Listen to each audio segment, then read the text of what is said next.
చంద్ర గారు మీరు ఏం మాట్లాడటం లేదు ఇంక. ఇప్పుడు మీకు అర్థమైందా నారాయణ గారు? మీరు ఉద్యోగం చేస్తున్నారు, దానివల్ల మీరు మోక్షం పొందలేరు కదా, ధనాన్ని పొందుతారు, అంతేనా? అర్థమైందా? అర్థమైందమ్మా. ఇంట్లో పనులు చేస్తున్నారు, దానివల్ల ఇంటి పని అయిపోతుంది కానీ మోక్షం రాదుగా. ఇది అంతే.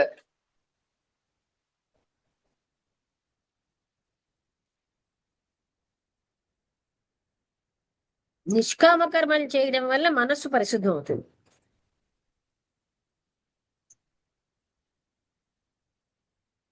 అంటే నిష్కామ కర్మ అక్కడ వరకే తీసుకెళ్తుంది. దాని ఏంటి? తర్వాత దానికోసం ఇంకొక నిష్కామ కర్మ అనేది మనల్ని మనస్సు పరిశుద్ధం అవ్వడం కోసం మాత్రమే పనిచేస్తుంది. మనసు పరిశుద్ధం అయితే ఆ పరమాత్మ తత్వం వెంటనే వస్తుంది.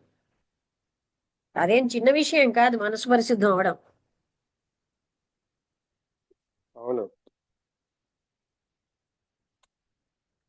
మనసు పరిశుద్ధం అవడం అంటే ఏంటి? విషయ వాంఛలు లేకుండా, మోహం లేకుండా, అహంకారం లేకుండా, ఇవన్నీ పోవడం అనేది అసలైనటువంటి పరిశుద్ధమైన మనసు. ఆ పరిశుద్ధమైన మనసులో పరమాత్మ తత్వం ప్రకాశిస్తూ ఉంటుంది. మనసు పరిశుద్ధం ఉమ్, కాకే మనం వీటిని పట్టుకుని వేలాడుతున్నాం.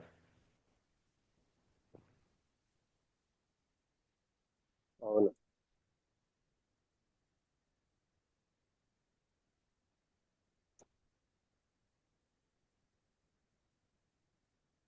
ఇవాళ సూర్యావతి గారు, రామకృష్ణ గారు 10 నిమిషాలు ముందు వచ్చారు.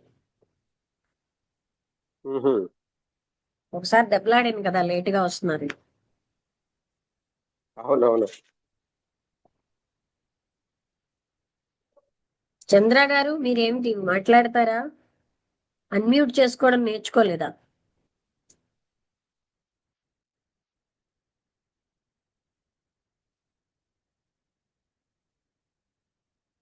ఓకే, అయితే ముగించేద్దామా? ముగించేస్తున్నాను.